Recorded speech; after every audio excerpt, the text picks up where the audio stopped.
ನಿನ್ನೆ ರಾತ್ರಿ ನಡೆದ ಸಿಎಲ್ಪಿ ಸಭೆಯಲ್ಲಿ ವಿಪಕ್ಷಗಳ ಮೇಲೆ ಮುಗಿಬೀಳಲು ಸಿಎಂ ಕರೆ ಕೊಟ್ಟಿದ್ದಾರೆ ಎಂಬ ಸುದ್ದಿಯನ್ನ ವಿಪಕ್ಷ ಬಿಜೆಪಿ ಅಸ್ತ್ರ ಮಾಡ್ಕೊಳ್ಳೋಕೆ ನೋಡ್ತು. ಮುಖ್ಯಮಂತ್ರಿಗಳೇ ಗಲಾಟೆ ಮಾಡಿ ಅಂತ ಶಾಸಕಾಂಗ ಪಕ್ಷದ ಸಭೆಯಲ್ಲಿ ಹೇಳಿದ್ದಾರೆ.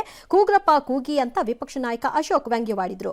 ಗದ್ದಲದ ನಡುವೆ ಅತಿವೃಷ್ಟಿ ಬಗ್ಗೆ ಚರ್ಚೆಯಾಯಿತು. ಈಗಾಗಲೇ 700 ಕೋಟಿ ಹಣ ಬಿಡುಗಡೆ ಮಾಡಿದ್ದೀವಿ, ಅಗತ್ಯ ಕ್ರಮಗಳನ್ನು ತೆಗೆದುಕೊಳ್ತೀವಿ ಅಂತ ಸಚಿವ ಕೃಷ್ಣ ಬೈರೇಗೌಡ ಅವರು ತಿಳಿಸಿದ್ರು. ಘಟನಾ ಸ್ಥಳಗಳಿಗೆ ಇಲ್ಲಿವರೆಗೂ ಮಂತ್ರಿಗಳು ಶಾಸಕರು ಭೇಟಿ ಕೊಟ್ಟಿಲ್ಲ. ವಾಲ್ಮೀಕಿ ಹಗರಣ ಬರುತ್ತಲೇ ಈಗ ನೆನಪಾಗಿದೆ ಅಂತ ಅಶೋಕ್ ಕೂಗಾಡಿದ್ರು. ಒಂದು ನಿಮಿಷ ಆಯ್ತಾ, ನಾನು ಹೇಳ್ತೇನೆ.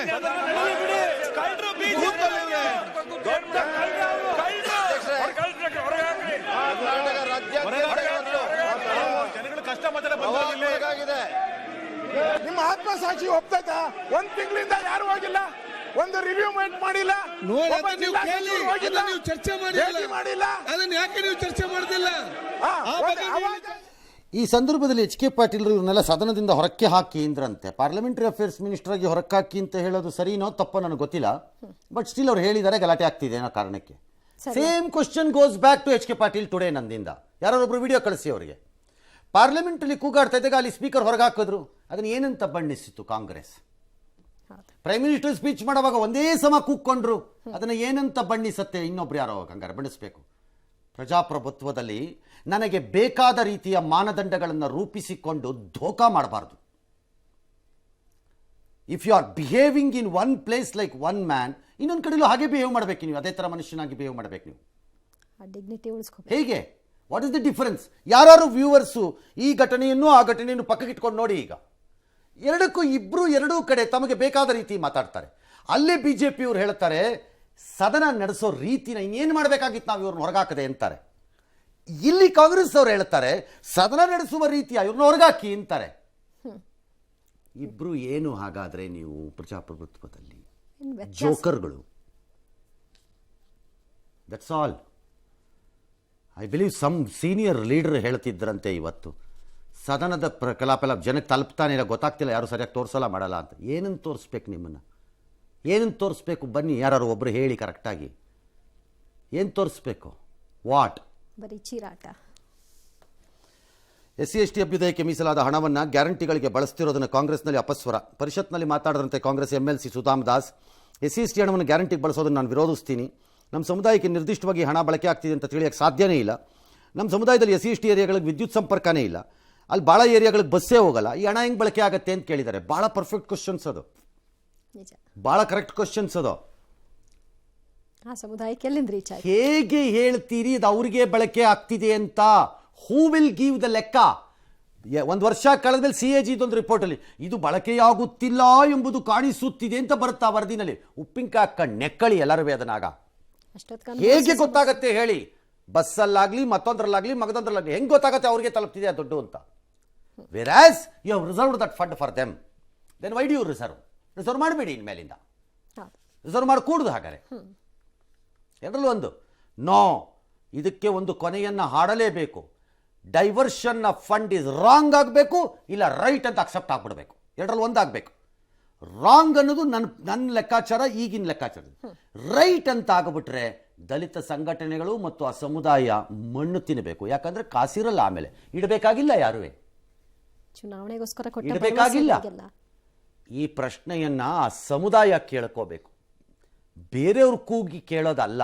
ಫಸ್ಟ್ ನೀವು ಹೇಳಬೇಕು. ಹೇಳ್ತಾರಲ್ಲ ಮಗು ಉಳಿದಿದ್ರು ಅಮ್ಮ ಹಾಲು ಕೊಡ್ತಾಳ ಅಂತಾರಲ್ಲ, ನಿಮ್ಗೆ ಅಪ್ಲೈ ಆಗಲ್ವಾ ಅದು? ಸುಧಾಮ ದಾಸ್ಗೆ ಬಂದಂತಹ ಧೈರ್ಯ ಅಥವಾ ಈ ಕಾಮನ್ ಸೆನ್ಸ್, ಸಾಮಾನ್ಯ ಜ್ಞಾನದ ಪ್ರಶ್ನೆಗಳನ್ನು ಕೇಳಬೇಕು ಅನ್ನೋದು ಮಾದೇವಪ್ಪನವ್ರಿಗೆ ಬಂದಿಲ್ವೇನು? ದಲಿತರು, ಸಂವಿಧಾನ, ಅಂಬೇಡ್ಕರ್ ಭಾಳ ಮಾತಾಡ್ತೀರಿ, ನಿಮಗೆ ಬಂದಿಲ್ವಾ ಈ common sense? But you want to be a minister in the name of Dalit ಅಲ್ಲ? Good, congratulations. Yes, Microsoft Windows ಸರ್ವರ್ಗಳಲ್ಲಿ ಎದುರಾದ ತಾಂತ್ರಿಕ ಸಮಸ್ಯೆ ಇವತ್ತು ಇಂಟರ್ನೆಟ್ ಜಗತ್ತನ್ನು ಪರದಾಡೋಂಗೆ ಮಾಡಿಬಿಡ್ತು. ಅದಕ್ಕೆ ಲಿಂಕ್ ಆಗಿದ್ದ ಎಲ್ಲ ಸರ್ವರ್ಗಳೆಲ್ಲ ಡೌನ್ ಆಗ್ತಾ ಹೋಯಿತು. IT, ಆರೋಗ್ಯ, ಬ್ಯಾಂಕಿಂಗು, ಶೇರ್ ಮಾರ್ಕೆಟು, ಮೀಡಿಯಾ ಸಂಸ್ಥೆಗಳು, ವಿಮಾನಯಾನ ಸಂಸ್ಥೆಗಳು ಎಲ್ಲ ತತ್ತರಿಸೋಗ್ಬಿಟ್ರು ಪ್ರಪಂಚಾದ್ಯಂತ. ಬಹುಮುಖ್ಯವಾಗಿ Australia, America, India, parts of Europe ಇಲ್ಲೆಲ್ಲ ಆಯ್ತಿದ್ದು. ವಿಮಾನಗಳೆಲ್ಲ ತಡ ಆಗೋಯ್ತು, ಫಜೀತಿ ಆಗೋಯ್ತು, ಸ್ಟಾಕ್ ಎಕ್ಸ್ಚೇಂಜ್ ನಿಂತೋಯ್ತು, ಬ್ರಿಟನ್ನಲ್ಲಿ ನ್ಯೂಸ್ ಚಾನೆಲ್ಗಳೆಲ್ಲ ಸ್ಟಾಪ್ ಆಗಿಬಿಡ್ತು, ಏನೇನೋ ಆಗೋಯ್ತು, ಎಲ್ಲ ಕಚಡ ಆಗೋಯ್ತು ಕೆಲಸ ಇವತ್ತು. ಇದಕ್ಕೆ ಕಾರಣ ಆ ವಿಂಡೋಸ್ದು ತಾಂತ್ರಿಕ ಸಮಸ್ಯೆ. ಅದು ಯಾಕಾಯಿತು ಅಂದರೆ ಅವರೊಂದು ಸೈಬರ್ ಸೆಕ್ಯೂರಿಟಿಗೋಸ್ಕರ ಯಾವುದೋ ಒಂದನ್ನು ಅಪ್ಡೇಟ್ ಮಾಡೋಕ್ಕೆ ಹೋಗಿದ್ದಾರೆ, ಒಂದು ಸಾಫ್ಟ್ವೇರ್ನ, ಥರ್ಡ್ ಪಾರ್ಟಿ ಸಾಫ್ಟ್ವೇರ್ ಅದು, ವಿಚ್ ಇಸ್ ಕ್ಲೌಡ್ ಸ್ಟ್ರೈಕಲ್ಲಿ ಅದು ಯಾವುದೋ ಒಂದು ಅದರ ಹೆಸರು ಹೇಳಿದ್ದಾರೆ, ಅದರದ್ದು ಮಾಡಕ್ಕೆ ಹೋಗಿದ್ದಾರೆ, ಅದು ತಿರುಗಿಸ್ಕೊಟ್ಬಿಟ್ಟಿದೆ. ಬಟ್ ಲಿನೆಕ್ಸಲ್ಲಿ ಎಲ್ಲೂ ಆಗಿಲ್ಲವಂತೆ, ಇದು ಬರೀ ಮೈಕ್ರೋಸಾಫ್ಟ್ ಇವ್ರು ಯೂಸ್ ಮಾಡ್ತಿದ್ದಾರೆ, ಅಲ್ಲಿಗೆ ಮಾತ್ರ ಆಗಿದೆ. ಇದು ಹೊಡಿತದು, ಅದು ಅಕ್ಸೆಪ್ಟ್ ಮಾಡಲಿಲ್ಲ, ಹೊಡ್ಕೊಂಡ್ಬಿಡ್ತು. ಬಟ್ ಯಾರಿಗೂ ಗೊತ್ತಾಗಲಿಲ್ಲ. ಹಾಗಾಗಿ ಎಲ್ಲ ಸ್ಕ್ರೀನ್ಗಳು ಬ್ಲೂ ಹೊಟ್ಟೋಯ್ತು. ಭಾಷೆಯಲ್ಲಿ, ತಾಂತ್ರಿಕ ಭಾಷೆಯಲ್ಲಿ ಬ್ಲೂ ಸ್ಕ್ರೀನ್ ಡೆತ್ ಅಂತ ಕರೀತಾರಂತೆ ಅದನ್ನು. ಹಂಗೆ ಆಗ್ತಾ ಕೂತ್ಕೊಂಡ್ಬಿಡ್ತು. ಆಮೇಲೆ ತಂತ್ರಜ್ಞರು ಹೇಳಕ್ಕೆ ಸ್ಟಾರ್ಟ್ ಮಾಡಿದ್ರು, ಮ್ಯಾನೇಜರ್ಗಳು ಗಾಬರಿ ಆಗಬೇಡಿ, ಇದನ್ನು ಒಂದೊಂದು ಸಿಸ್ಟಮ್ನು ಇಂಡಿವಿಜುವಲಿ ಹ್ಯಾಂಡಲ್ ಮಾಡಿಕೊಂಡು ಅದನ್ನು ಓವರ್ ರೈಡ್ ಮಾಡೋ ಹೊಸ ಸಾಫ್ಟ್ವೇರ್ ಇದೆ, ಅದನ್ನು ಹಾಕ್ಕೊಂಡ್ರೆ ಸರಿ ಹೋಗುತ್ತೆ ಅಂತ. ಬಟ್ ಅದು ಗೊತ್ತಾಗೋ ಅಷ್ಟರಲ್ಲೆಲ್ಲ ಅನಾಹುತ ಆಗೋಗಿತ್ತು ಅಷ್ಟೇ. ಆಮೇಲೆ ಸರಿ ಮಾಡ್ಕೊಂಡಿದ್ದಾರೆ. ಎಸ್, ರಾಜ್ಯದ ಕರಾವಳಿ ಘಟ್ಟ ಪ್ರದೇಶಗಳು ಭೀಕರ ಭೂಕುಸಿತಕ್ಕೆ ತತ್ತರಿಸಿವೆ. ಶಿರೂರು ಬಳಿ 4 ದಿನಗಳ ಹಿಂದೆ ನಡೆದ ದುರಂತದಲ್ಲಿ ಅದರ ತೀವ್ರತೆ ಹೇಗಿದೆ ಅನ್ನೋದನ್ನ ಡ್ರೋನ್ ಕ್ಯಾಮೆರಾದಲ್ಲಿ ಸೆರೆ ಹಿಡಿಯಲಾಗಿದೆ. 4 ಶವಗಳು ಇನ್ನೂ ಕೂಡ ಪತ್ತೆಯಾಗಿಲ್ಲ. ರಕ್ಷಣಾ ಕಾರ್ಯಕ್ಕೆ ಮಳೆ ಅಡ್ಡಿಯಾಗ್ತಾ ಇದೆ. ಗಂಗಾವಳಿಯಲ್ಲಿ ನೀರಿನ ಮಟ್ಟ ಕ್ಷಣಕ್ಕೂ ಹೆಚ್ಚಾಗ್ತಾ ಇದೆ. ಹೀಗಾಗಿ ಶೋಧ ಕಾರ್ಯಕ್ಕೆ ನೌಕಾಪಡೆ ನೆರವನ್ನ ಜಿಲ್ಲಾಡಳಿತ ಕೋರಿದೆ. ಇನ್ನು ಗುಡ್ಡ ಕುಸಿತದ ಭೀತಿ ಮುಂದುವರೆದಿದೆ. ಗಂಗಾವಳಿ ನದಿಯಲ್ಲಿ ಕೊಚ್ಚಿ ಹೋಗಿದ್ದ ಟ್ಯಾಂಕರ್ನಿಂದ ಇಂದು ಮತ್ತಷ್ಟು ಗ್ಯಾಸ್ ಅನ್ನು ಹೊರಕ್ಕೆ ಬಿಟ್ಟಿದ್ದಾರೆ. ಕುಮಟಾ ಶಿರಸಿ ಹೈವೇಯಲ್ಲಂತೂ ಗುಡ್ಡ ಕುಸಿದಿದೆ. ಇನ್ನು ಉತ್ತರ ಕನ್ನಡ ಅಘನಾಶಿನಿಯೂ ಕೂಡ ಅಪಾಯದ ಮಟ್ಟ ಮೀರಿದೆ. ದಕ್ಷಿಣ ಕನ್ನಡದಲ್ಲಿ ನೇತ್ರಾವತಿ, ಫಲ್ಗುಣಿ ನದಿಗಳು ಅಪಾಯದ ಮಟ್ಟ ಮೀರಿವೆ. ಯುವಕರು ಈಜುವಂತ ದುಸ್ಸಾಹಸಕ್ಕೆ ಮುಂದಾಗಿದ್ದಾರೆ. ಉಡುಪಿಯಲ್ಲಿ ಉದ್ಯಾವರ ಕೃಷ್ಣಮಠದ ಪಾರ್ಕಿಂಗ್ ಏರಿಯಾದ ಕೆಲ ಭಾಗದಲ್ಲಿ ಜಲಾವೃತವಾಗಿದೆ. ವಿಭುದೇಶ ನಗರ ಮತ್ತು ಮಠಬುಕುದ್ರ ಜನ ದೋಣಿಯಲ್ಲಿ ಓಡಾಟವನ್ನು ನಡೆಸ್ತಾ ಇದ್ದಾರೆ. ಮಠದ ಕುದುರು ಪರಿಸರದ ವಿದ್ಯಾರ್ಥಿಗಳು ರಜೆ ನೀಡುವಂತೆ ಡಿಸಿಗೆ ಮನವಿ ಮಾಡಿದ್ರು. ವಿಡಿಯೋ ವೈರಲ್ ಆಯಿತು. ನಾಳೆಯೂ ಕರಾವಳಿಯ 3 ಜಿಲ್ಲೆಗಳಲ್ಲಿ ರೆಡ್ ಅಲರ್ಟ್ ಇದೆ. ದಕ್ಷಿಣ ಕನ್ನಡ, ಉತ್ತರ ಕನ್ನಡ, ಉಡುಪಿ ಶಾಲಾ ಕಾಲೇಜುಗಳಿಗೆ ರಜೆಯನ್ನು ಘೋಷಿಸಿದ್ದಾರೆ. ರಜಾ ಕೊಡಿ ಅಂತ ಡಿಸಿಗೆ ಮನವಿ ಏನಕ್ಕೆ ಮಾಡ್ತೀರಿ? ಹೋಗ್ಬೇಡ್ರಪ್ಪ 3 ದಿನ, ಏನು ದೇಶ ಪಿತ್ತೋಗಲ್ಲ ಇಲ್ಲಿ, ಏನಾಗ್ಬಿಡುತ್ತೆ? ಅದು ಛೋಟೆ ಮಕ್ಕಳುಗಳು, ನೀವು ನಿಮ್ಮನ್ನೇನು ಪ್ಲೇಲ್ ಮಾಡೋಕ್ಕಾಗಲ್ಲ ಯಾವನೂ. ಇಲ್ಲ ಡಿಸಿಗೆ ಗೊತ್ತಾಗಬೇಕದು, ಅವ್ರು ಗೊತ್ತಿರಲಿದ್ರೆ ಓಕೆ ಕೇಳಿಸ್ಕೊಂಡು ಕೊಡಬಹುದು. ತಹಸೀಲ್ದಾರ್ಗಳು ಎಸಿಗಳು ಏನು ಮಾಡ್ತಿರ್ತಾರೆ, ಎಲ್ಲನೂ ಡಿಸಿಗೆ ಗೊತ್ತಾಗಬೇಕು ಅಂದ್ರೆ ಹೆಂಗೆ ಪಾಪ? ಟೀಚರ್ಗಳಿಗಾರು ಜ್ಞಾನ ಬೇಡವಾ? BEOಗಳಿಗಾರು ಜ್ಞಾನ ಬೇಡವಾ? ಹಂಗಾರೆ ಹೋಗಬೇಡಿ ಅಷ್ಟೇ. ಮಕ್ಕಳು 3 ದಿನ ಹೋಗದಿದ್ರೆ ಏನು ದೇಶ ಬಿದ್ದೋಗ್ಬಿಡುತ್ತಾ? ಹೋಗಬೇಡಿ ಅಷ್ಟೇ. ಮಲೆನಾಡು ಭಾಗದಲ್ಲೂ ಪರಿಸ್ಥಿತಿ ಹಾಗೇ ಇದೆ. ಪುನರ್ವಸು ಮಳೆ ಗಲಾಟೆ. ಶಿವಮೊಗ್ಗದಲ್ಲಿ ದಾಖಲೆಯ ಮಳೆ, ವರದಾ, ದಂಡಾವತಿ ಉಕ್ಕಿ ಹರಿತಾ ಇವೆ. ಹೊಲ ಗದ್ದೆ ಮುಳುಗೋಗಿದೆ. ಚಿಕ್ಕಮಗಳೂರು ಜಿಲ್ಲೆನಲ್ಲಂತೂ ಹಳ್ಳ ಕೊಳ್ಳಗಳಿಗೆ ಜಾಗನೇ ಇಲ್ಲ. ಹೊಸದಾಗಿ ಹಳ್ಳ ಆಗಬೇಕಷ್ಟೇ. ಇನ್ನು ತ್ರಿವೇಣಿ ಸಂಗಮ ಭರ್ತಿಯಾಗೋಗಿದೆ. ಸಕಲೇಶ್ಪುರದ ಮಾಗೇರಿ ಗ್ರಾಮದ ಸೇತುವೆ ಮುಳುಗಡೆ ಆಗಿದೆ. ಹೇಮಾವತಿ ನದಿ ಪ್ರವಾಹದ ಮಟ್ಟ ಅಲ್ಲೂ ಮೀರ್ತಾ ಇದೆ. ಮೋಸ್ಟ್ಲಿ ಅಲ್ಲಿಂದನೂ ನೀರು ಬಿಡ್ತಾರೆ ಅನ್ಸತ್ತೆ, ಈಗ ಬಿಟ್ಟಿದ್ದಾರೆ. ಇದೇ ಪರಿಸ್ಥಿತಿ KRS, ಕಬಿನಿ, ತುಂಗಭದ್ರಾ, ನಾರಾಯಣಪುರ ಜಲಾಶಯದಲ್ಲಿ ಅಲ್ಲೂ ಎಲ್ಲ ಒಳಹರಿವು ಹೊರಹರಿವು ಎಲ್ಲ ಹೆಚ್ಚಾಗ್ತಾನೆ ಇದೆ. ಕಾವೇರಿ ನದಿ ಪಾತ್ರದಲ್ಲಂತೂ ವಿಪರೀತವಾದ ಪ್ರವಾಹಕ್ಕೆ ಬರ್ತಾನೆ ಇದೆ ಪರಿಸ್ಥಿತಿ. ನಂಜನಗೂಡಿಗೆ ಈಗ ಹೈವೇಗೆ ನೀರು ಬಂದುಬಿಟ್ಟಿದೆ, ಸಂಚಾರ ನಿರ್ಬಂಧಿಸಿದೆ.